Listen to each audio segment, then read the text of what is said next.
Good morning, good afternoon, good evening, depending on where you are from. I'm Guyuron, and I'm delighted to be able to share some information about rhinoplasty with you this morning. In this presentation, I'm going to go through several things, and that would include who is a good candidate for rhinoplasty, how is that you select a plastic surgeon, how do we decide what needs to be done to the nose, and what do we do during the surgery? We'll talk about recovery, and I'll answer some great questions that some of you have asked already, and you can ask more questions. So deciding about the candidacy is an art for us and a challenge for the patients in sometimes. And we want to make sure that the patients have realistic expectation.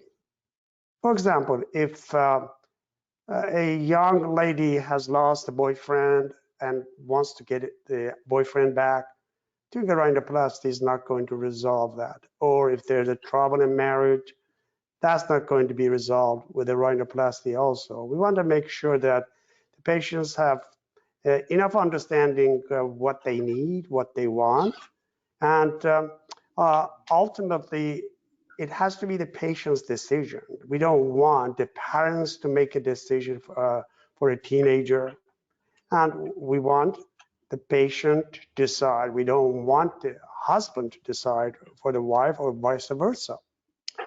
And also, it is important that there is a matching degree of concern related to the flaws that we see in the nose. Let me give you an example. If somebody is cannot go out because there's a little bit of asymmetry in the base of the nose or the nostril, that is not the right candidate for the surgery, because obviously the concerns are way out of proportion to the imperfections that we see. How do you select a plastic surgeon? And that's again is an important factor. In fact, the most important decision that you're going to make for your nose surgery. Number one, you need to understand that rhinoplasty is the most complex operation in plastic surgery. I am a craniofacial trained surgeon, meaning I can take the facial bones apart, put them back. I can move the eyes apart, up and down. But even for me, rhinoplasty is the most complex operation that I do, because it is absolutely unforgiving. Meaning, even a quarter of a millimeter flaw can be seen. So we have to be absolutely precise. You need to make sure that the plastic surgeon whom you're seeing is a board certified by the American Board of Plastic Surgery. There are actually some ear nose specialists that do rhinoplasty, and they're quite capable. And experience is extremely important. And I cannot overemphasize this. And the reason is it takes time for us to figure out how to do a rhinoplasty. And some individuals cannot even get there because they don't have this operation done frequently by them. And it is quite important that you ask the doctor, how often do you do this? And we'll come back to that in a short while. You can look at the website, and this is an operation that a surgeon has to be passionate about it. And if that passion doesn't come across, it may not be, that person may not be the right choice for you. And obviously it is important to have a consultation in person or a virtual consultation. And we offer that actually. We've been doing that for the international patients, out of town patients, out of state patients for decades. And obviously in the this virus era, it has become actually part of life. And this is essentially what we are doing. But fortunately, it looks like we're getting back to normal pretty soon. And you need to review the pictures. Frankly, we all put pictures that are best, and patients have a lot on the website. If my website pictures are not good enough for you, then I'm not the right surgeon. And you have to analyze the pictures very carefully also, just to make sure that you're seeing the flaws, because obviously that all by itself is an art, to be able to see the flaws. And ultimately, you have to have a sense of comfort. In fact, it goes both ways. You have to have a sense of comfort with the surgeon. The surgeon has to have a sense of comfort with you. And how do we decide what needs to be done to the nose? This again comes in a variety of ways, and it is a constellation of facts that help us to decide what needs to be done to the nose. The first one is to listen to the patients. As a physician, it is an absolute must for us to listen to the patients, understand their concerns. And it's okay if the patients bring some pictures to us for us to see their taste. After all, the nose is something is part of the face that belongs to them, and we have to make sure that the patients guide us in the right direction as to what is going to please them. And I'm going to come back to that in a minute in a different way also. Analysis of the entire face. You see, the most important thing is for us to match the nose to the face. And as long as we do that, no matter how radical the surgery is, which we seldom do that, the nose is going to look natural. When you look at the person, you're not going to see that the nose has been altered. We examine the nose on the outside and internally. But more importantly, going back to early 1980s, I developed a system to analyze the nose and scientifically decide what needs to be done. In order to do that, we take life-size pictures of the patient on the front view and profile, and we analyze it scientifically using measurements and angles to create harmony between the different segments of the nose and harmony between the nose and the rest of the face, which is crucial to creating a nose that will look more natural.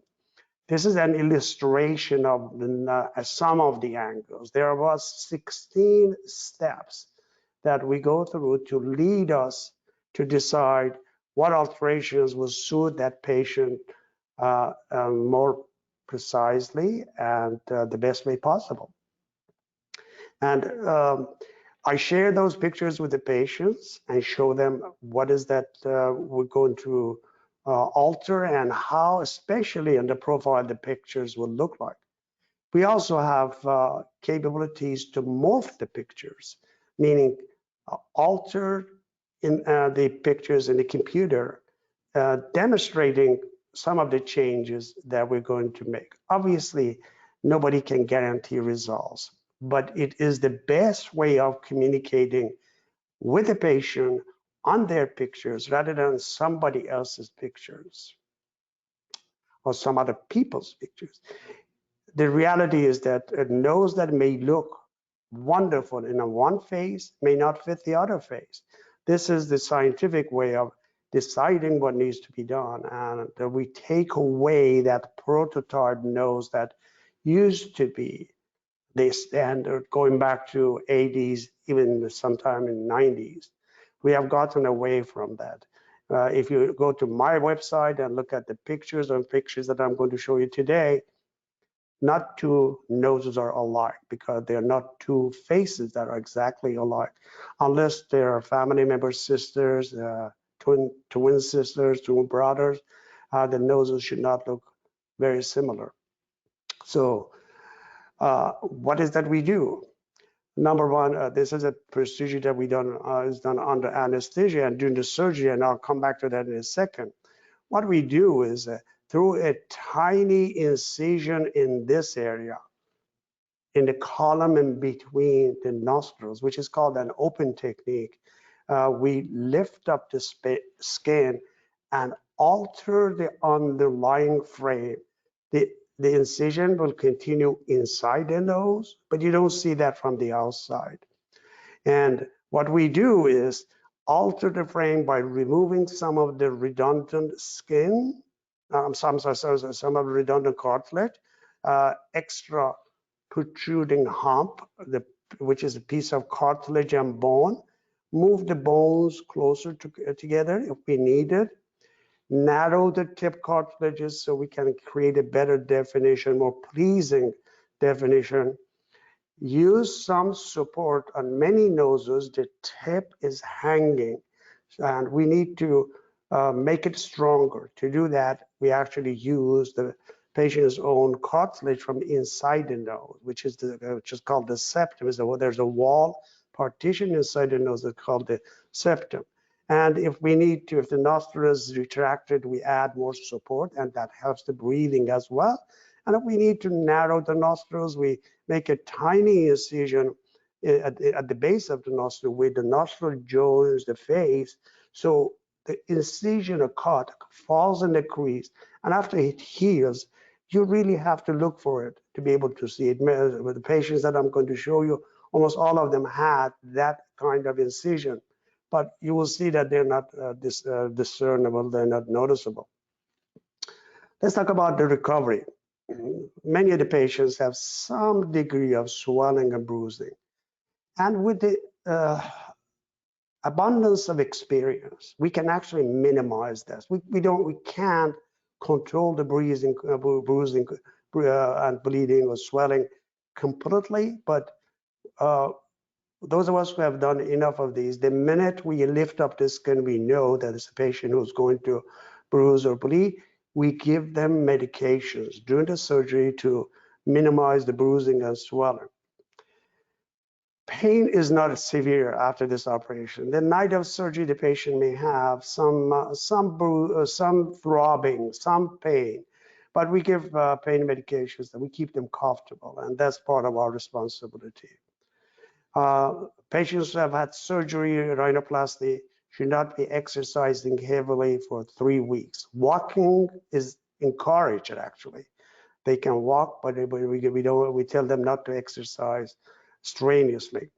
And a group of medications that are called NSAIDs, like aspirin type medications, are forbidden for 3 weeks before, a week after the surgery. We tell the patients not to wear any glasses because we don't want any pressure on the nose for 5 weeks after the surgery. Complications after this operation can occur, but they're extremely rare. Infection, bleeding may occur, but those are very unlikely. Everybody experiences some numbness in the nose. That's part of the course, but that's not a complication. It usually does go away. There's a remote chance that the numbness may not go away completely, but I've never had a patient to complain about that on a permanent basis. And it is going to take about a year for us to see the final outcome. And depending on the thickness of the skin, that may actually be 2 or 3 years.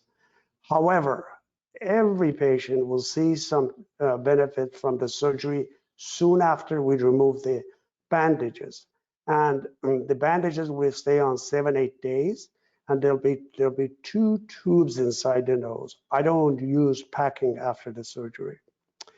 And those bandages will be removed in 7-8 days. Majority of my patients look presentable right after the bandages come off, meaning on the 8th day, they can resume their social calendar, go back to work if they want to, so long as their job is not, again, strenuous. Let's share some patient results with you. And you can see that this patient has a large hump that is deviated to the right, at the patient's right, and the tip is too wide. And if you compare this, you can see now the nose is straight and the tip has been narrowed. It looks pretty, but it doesn't look like this patient has surgery. Again, the hump is gone And here we see the profile, quarter view, and basilar view. Let me make sure you understand the importance of these views in the websites that you look at. Even it is by log, we're going to have a patient that is going to look great on the profile or front view, but when you don't see all dimensions of the nose, you're not seeing the entire reality. So please make sure that when you look at the pictures in the doctor's office or in the website, there are at least 2 or 3 views, not just one view, one profile, one front view. So here's another patient with the hair lift or cleft lip. And these are the patients that are extremely challenging in terms of creating tip definition. And here she is after the surgery.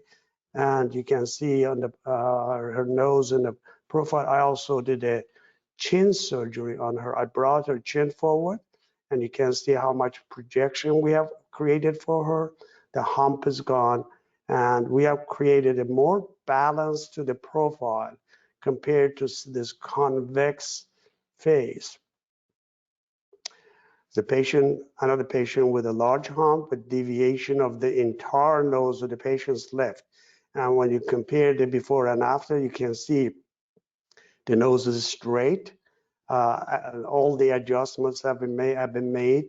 There's a strong masculine nose that goes with the face. Doesn't look like he has surgery. The flaws have been eliminated. That is the key thing to the success of the operation.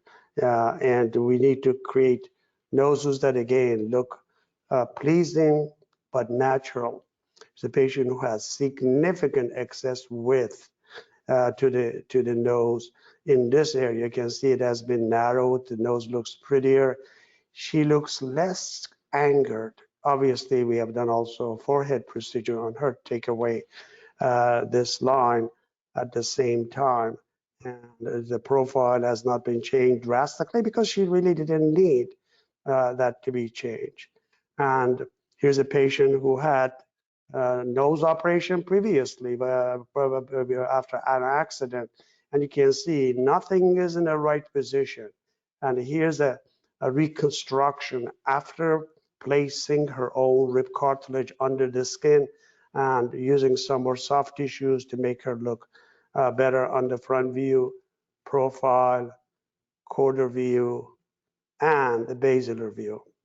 So those are just the patients have allowed us to share their pictures in the internet or where other patients. Obviously, in my office, we have more patients that they have allowed us to share their pictures in the office, where they won't allow us to put it on the website. And we never use anybody's picture without the consent. So let's get back to the questions some of you asked. Do you use autologous cartilage? The answer is yes. Actually, most of the time I use the person's own cartilage, and the individuals have had nose surgeries before. In my practice, they never need a rib cartilage or ear cartilage. On the other hand, patients have had surgery and they had the cartilage from the septum has been removed. Those are the patients that they may need cartilage. I prefer their own cartilage, but I don't feel strongly about it. We do have cartilage available in the bank that has been, these pieces have been processed medically, so it can be used, and they're off the shelf, or we are after freezer actually. So we can use those pieces of cartilage if somebody doesn't want any incisions. If we need to use cartilage, if it is behind here, the incision is behind here. If we use rib cartilage, it'll be small cartilage right under the breast in the crease for a lady. Obviously, it would be a little bit more noticeable for a male patient. How many rhinoplasty procedures you perform in a year? I do over 100 cases a year, and I have done tens of thousands of rhinoplasties. Again, this is a passion for me, and that's a key question. Actually, it's a very intelligent question, because if somebody is doing rhinoplasty once in a while, it is impossible to create reliable, predictable results consistently. Will I have packing? No, as I mentioned, I don't use packings in the nose. I use small tubes that they are inside the nose. You can't see them from the outside. They are removed in 7-8 days, as I mentioned. What nasal features will make rhinoplasty more complex? Probably the biggest challenge for us is dealing with the noses that they have really thick skin. But even that type of nose can be improved enough to be worthwhile. We may not get a perfect outcome, but there's going to be probably 90% improvement, 85% improvement. And those are the noses that actually keep getting better with time. How do you determine if I will have open or closed rhinoplasty? I used to do all of my rhinoplasties through closed technique for the first 10 years of my practice. I gradually transitioned to open technique. And today, I would say almost all of my rhinoplasties are open. And it's not just me. Many of us who teach rhinoplasty internationally prefer open technique because we can see the anatomy precisely. We can correct the problems precisely. It's not to say that a closed technique is wrong. In my view, open technique is much more predictable. How young is too young for rhinoplasty? This is another great question. Because teenagers actually are so sensitive to their appearance that I think it is crucial we correct the problem in early age and take away that scar from the nose that may not go away after years if we delay the operation too long. For that reason, my youngest female would be age for the operation rhinoplasty is 13. For a male is 14. But sometimes we do this operation even an earlier time if absolutely necessary, but those are extremely rare.